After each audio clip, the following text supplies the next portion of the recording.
په سونو میسجونه ما ته راغلي وي قاري صاحب قسم دی د رمضان میاشت ګناهونه کوم او د لاسو ګناه کوم محترمو د لاسو زه وایم تاله د دې رمضان نه حیا نه درځي محترم د دې رمضان نه حیا نه درځي ډېر میسجونه راغلي ویلی نه شم ولکه پرده نه وه محترمو د چا پرده مې نه اغسته قسم دی د یو کس په وایس ما تاسو ته په دا سپیکر کې اورولو چې قاري صاحب شادي شده یم جي واده مې کړی دی محترم واده مې کړی دی او په دې رمضان کې رانه د لاسو ګناه کېږي روجې مې غرقې کړې قسم دی په دې لسو کې به مې وي 3 روجې نیولي نور را باندې شهوت دونه غالب دی زه یم درندګي در باندې غالبه ده زه یم حیوانیت در باندې غالب دی که ته پوهېږې محترمو قسم دی زما له حیا خو د خدای نه نه راځي محترم او تا د خپل امت ته شفقت خبره ولکم قسم دی چې دا جناب محمد رسول الله صلی الله علیه وسلم مبارک بار روته و په چغو یې جړل په چغو جړلې ای د امت دپاره جاړي قسم دی ستا دپاره جاړي زما دپاره جاړي او ستا د پلار دپاره جاړي او ستا د اولاد دپاره جاړي تا خو اولاد د دنیاوي غم کړی دی ته خو د اولاد دپاره د دنیاوي د ارایش او د ارام او د سکون او د شهوت او د لذت ځای ګورې لیکن زما پیغمبر وایي زه ستا د قبر دپاره یم ستا د قبر دپاره فکرمند یم ستا د هغې ځای دپاره فکرمند یم چې ستا هېڅ په کار نه راځي ما یغني عنه ماله اذا ترده هېڅ ترې نه پکارېږي هېڅ ترې نه پکارېږي په دغه لحد په دغه قبري شپه کې دی هېڅ نه پکارېږي که پکارېږي یو د محمد رسول الله ذات په قسم دی زه به درته ولاړ پیغمبر وایي زه به درته ولاړ یم محترم زه به درته ولاړ یم نو زه یم قسم دی داسې امتیان مشته چې ځان ته وایي چې د جناب محمد رسول الله امتي یم چې کارونه یې وګورئ محترمو دا د رمضان میاشت تاسو ته خبره کوم چې د جناب محمد رسول الله صلی الله علیه وسلم شفقت داسې نو سپینګیري وګوره ټیک ټاک ته ونه وتل سپینګیري د پنشمنټونو دپاره د سپینګیرو پرتګونه وی نستل په ټیک ټاکو کې وګورئ سپینه ګیره به یو بوډا به پنشمنټ کې ورته وایي وباسه پرتګ هغه سپینګیري په پنشمنټ کې پرتګ وباسي محترم هغه سپینګیري په سپینو ډکو باندې وړا چې یو غسلخانې ته ننوځي او په پنشمنټ کې لامبي محترمو اعضای ښکاره کړه کمزور اعضای ښکاره کړه محترم زما رب وایي ماله خو حیا راځي ستانه ماله خو حیا راځي ستانه زه خو ستانه شرمېږم زما پیغمبر جمله وفرمیله عمر راغی د الله پیغمبره ته ولې جاړې زما پیغمبر جمله وفرمیله وی قسم د جبریل راغی او ماته یو آواز وکړ چې ای زما محبوبه ستا یو امتي چې د مور د ګیډې نه پیدا شي توجه شته ای ستا یو امتي چې د مور د ګیډې نه پیدا شي او کله بالغ شي او کلمه وایي چې لا اله الا الله محمد رسول الله او دی په دا کلمه باندې سپینګیري شي نو قسم دی ما رب له د سپینو ډکو نه حیا راځي چې دل عذاب ورکما نو په دا سپینو ډکو باندې مغفرت کوما نو عمر ورته وی د الله پیغمبر جاړې ولې وی قسم دی الله له خو د سپینګیرو نه حیا وردی د سپینګیرو نه ولې زما رب له حیا نه وردی محترم د سپینو ډکو ولې ولې د الله نه حیا نه وردی زما رب له خو تعالی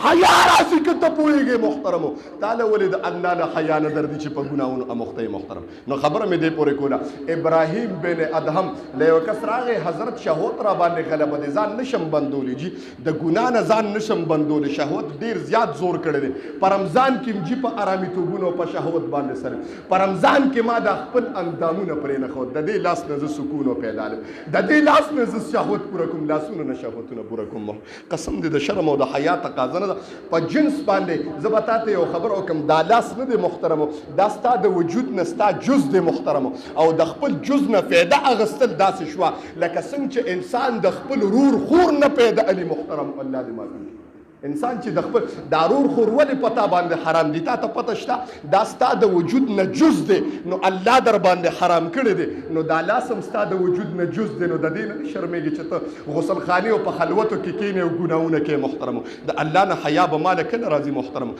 د الله نه به زه کله شرمېږم ابراهیم بن ادهم دا قسم دی وي شهوت را باندې ډېره غلبه ده نشم بندېدی نشم بندېدی ابراهیم بن ادهم ورته جواب کې څه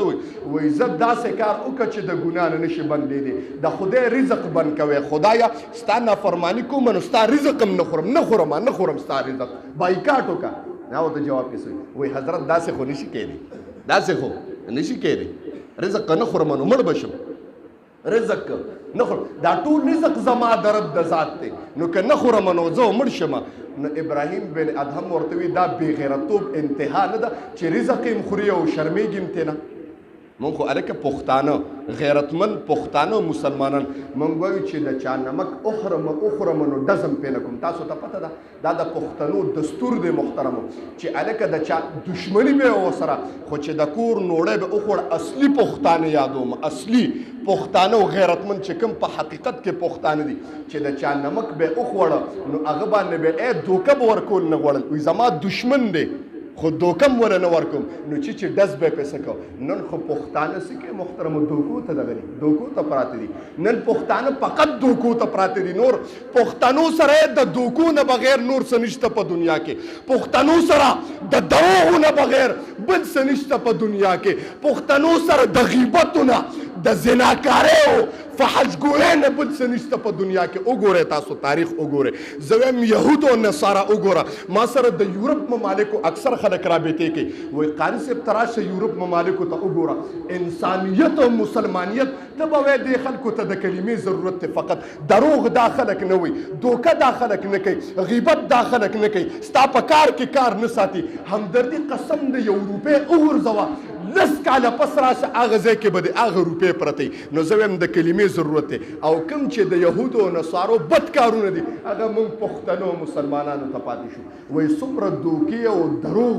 او غیبت او دوکې او ګناهونه او فحشګویۍ چې کوي دا پښتانه کوي محترمو پښتانه کوي او دا مسلمانان کوي محترم. د ابراهیم بن ادهم ورته وایي بیا د خدای رزق مه خوره نو خیر دی که نافرماني کین هغه ته حضرت زه به مړ شم نو وایي بې غیرته نه ډېر بې غیرته نه چې رزق یې خورې ګوره نافرماني کې. دویمه خبره وایي زه داسې نه شو وایي داسې کار وکړه چې د خدای د ځمکې نه چېرته بلې ځمکې ته لاړ شه نو ګناه وکړه. توجه شته ستاسو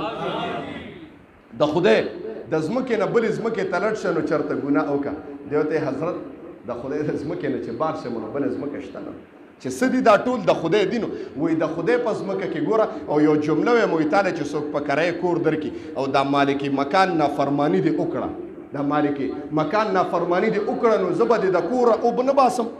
زه به دې د کور نه ونه باسم چې ته زما نافرماني کې درته به وایم کور خالي کا. نو د خدای په ځمکه کې مو اوسېږي او ګناه م کې د خدای په ځمکه کې مو حیا نه درځي دا بې غیرتي. دویمه بې غیرتي نه شو. هغه ته حضرت نو داسې څنګه کېدي بله څه طریقه وښایي وایي زه داسې کار وکړه داسې ځای کې ګناه وکړه چې الله دې نه ویني.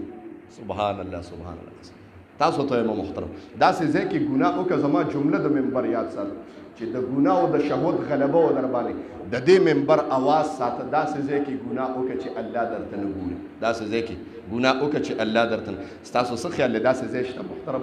داسې ځای تاسو ته ښکاري چې الله قسم زه خو ټیک ته جیب په پټه نو که خلک را سره ناست یو زه یو جینۍ سره لګیا یم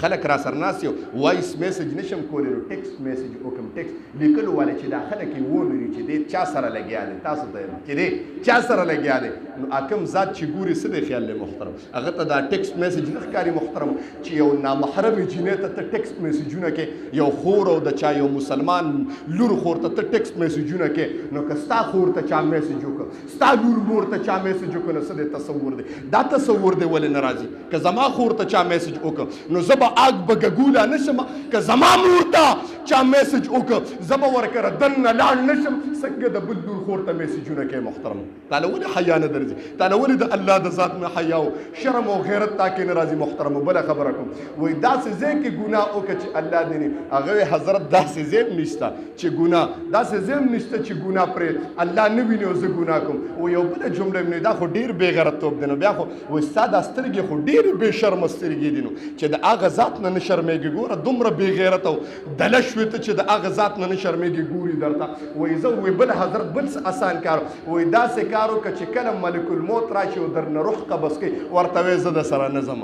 ورته ووایه زه د سره نه ځم ځکه اعمال مې ښه نه دي ګناهونه دي هغه ته حضرت د چا پلار به هغه څوک مه لیکي د چا پلار به یې مه لیکي داسې څوک شته د دنیا باچاهانې د سرو زرو د تختونو نه راوغورځول نو د دنیا خلکو غیرت او بهادرۍ او لښکرې د ځمکو سره اوار کړ نو زما څه مجال دی چې زه به ورته ویم چې زه د سره نه ځم زما څه مجال دی نو وایي چې هغه سره روانې محترمو نو هغه دې ګورې بل ځای ته نه بوځي هغه دې بل ځای ته نه بوځي ډایرکټ د خدای در ته بوځي ډایرکټ او خدای ته دې لاس نیولې دي ورته په نغدو کې دې بوځي په نغدو کې وي راشه اوس ته خدای ته ودرو ټیم د دنیا کې ختم شنو څه دی ښه بس حضرت پوه شم دا زما دپاره عبرت دی محترم ستاسو دپاره دا عبرت نه ګرځېږي محترمو دا زمونږ ستاسو دپاره عبرت نه ګرځي اخیری جمله ویم بس په رمضان المبارک کې قسم د مبارک او مغفرت او رحمتونو والا میاشت د څلورو کسانو اخیری جمله ویم دا څلور کسان د دې رمضان د رحمت نه بری دي توجه شته څلور کسان به د رمضان د برکتونو نه خالی نمبر 1 محترم که توجه الکه ټیم خو پوره نه ایسه ټیم پوره شو ټیم پوره شو توجه شته تنګ شوی خو نه دا بار کسان ولاړ زم دا غریبانان بستلی شي نو بره د دې بیا تسلي دي چې ماته ګوري نو دي له خون ورکي کنه لکه داسې او زم چې تاسو ته ګورم مال خون نه کې شوک سره سبحان الله هلته زموږ د جمعه ډېر وړوکی دی نو د خلک هلکه ماته یو کس را سره رابطه وي استاد جي ته خو ډېر مشهور او ته به ډېر مالدار یې وایي سبحان الله وایي راشه زموږ دا جومات اجي صاحب د زهرشاه جي صاحب الحمدلله د هغه پلین کوچ او بکسې او ګاډي چلېږي او امام فقیر او عاجز دی مې دې ته مه ګوره مې زموږ جومات وړوکی دی نو جومات دا کوم مشهور مولیان چې دي غټ غټ جوماتونو کې دي مې زموږ له د دنیا خلک راځي امیران او مالداران چې دا اونه وي چې کاري صاحب راځه غټ حال والے جومات ته جوړوم غټ تیر شوي جمعه کسان ډېر زیات نو بیا مې اجي صاحب ته دلته وي مې اخره کې به انشاءالله د اډې ته بار کېږو اډه بندوي دلته به خطبه کوو خو هم نه داسې نو د اډه به زما پلار پاکي سبحان خبره مې دې پورې کوله محترمو څلور کسان د هلکه که څوک پکې داسې وي چې تکړه کس یو زما د تقریر او بیان ته وي چې ته جذبه کې راشي او د خدای په ذات باندې هغه یو زنانه وه نو د دنیا وراثت ورته پاتې شي بل اعمال ورته پاتې شي د دنیا اجي صاحب توجه شته دم توجه شته توجه کې که ما بس خبرې کوي د دنیا وراثت پاتې شي چا ورته وي څه پکې په دې مال باندې هغې ورته وي دا به قبر ته وړم توجه شته وایي دا به قبر ته وړم خلکو وایي چې ابې لیونی شوی ډېر مال پسې چلو کړو لیونی شوه نو اواز یې وکړه چې چاته د مدرسې او د جومات ضرورت نو چې څومره غټ جومات او مدرسه جوړوي نو راشه چې ځمکه در کوم شوک سر لږ سبحان الله وایي نو یو مولوي صاحب د هغې ویل دا بیان یو مولوي صاحب کو وایي چې په قبر یې ودرېدم په تابوت باندې ما وی قسم د حقیقت کې رښتیا جمله ویلې وه څومره مال چې و ټول یې قبر ته دننه کړي شوک سره سبحان الله نو څه به کوئ تاسو عبدالرحمن په دې بسونو په دې بکسو به څه کوو دا به پاتې کېږي اولاد خوښه نه ده چې یو مضبوط بس پکې راوړو یو یوټانک چې خرڅ کړم جي ځمکه پې کېږي یو یوټانک چې خرڅ شته پکې نه یوټانک به رسو یو یوټانک چې خرڅ کړم د مدرسې او د جومات لپاره پې غټ ځای کېږي نو انشاءالله تا قیامته پورې دا افراد به ناست دي زه به نه یم نو بل ملا به په دغه جومات کې هغه به نه نو بل ملا به په دغه جومات کې او هغه به نه نو بل ملا به په دې جومات کې او دا خلک دا مؤمنان د جناب محمد رسول الله صلی الله علیه وسلم مبارک امتیان به راځي او د دې جومات کې به منځونه او عبادات او ریاضات کوي او قبر کې به هغه ته فایده رسېږي نو که داسې څوک وي نو ما له چې ته غټ جومات جوړ کړې ټول به ورته یو ځای ځو انشاءالله خوښ هم ده راځو به انشاءالله کنه وایي قسم د څلور کسان د رمضان المبارک د رحمتونو نه بالا دي د دې څلورو کسانو د رمضان سره هیڅ قسم وابستګي نشته فقط ځان یې د خولې نه بند کړی دی او ځان یې د ګیډې نه بند کړی دی او ځان یې د شهوت نه بند کړی هسې ځان په مفتو کې چټي ځان بند کړی څلور افراد نمبر 1 وقت مختصر دي أقول قولي هذا أستغفر الله لي ولكم فاستغفروا آمين الحمد لله رب العالمين والصلاة والسلام على خير خلقه محمد وآله واصحابه اجمعین ټول شوق سره دعا وکړئ خدای دا موږ چې څه ووي او تاسو اورئ خدای خپل دربار الهي کې قبول او منظور کړي الله زموږ د لږه غونډې ناسته خدای په ډېر څه باندې قبول کړي الله موږ ډېر خطاکار یو ډېر ګناهګار یو ډېر سیاکار یو ستا درته راغلي خدای تمام ګناهونو باندې خدای د عفو قلم راخ کړي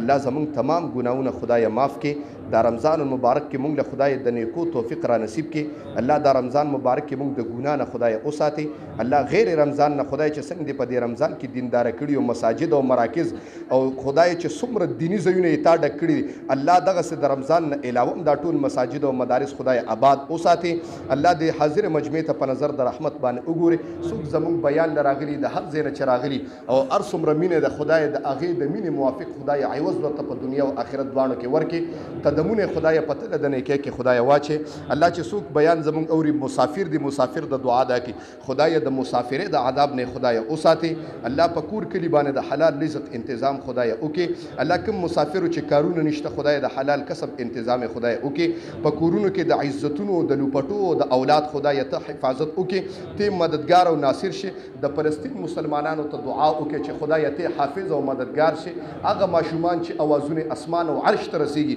خدای ته आवाज اوري. الله ته आवाज اوري. الله کوم چې ظالمان دي خدای زمکه باندې دن نکي خپل قهر او خدای عذاب ورته متوجه کی او په وخت ځن کدنم دا کلمه په جبر راولي چې لا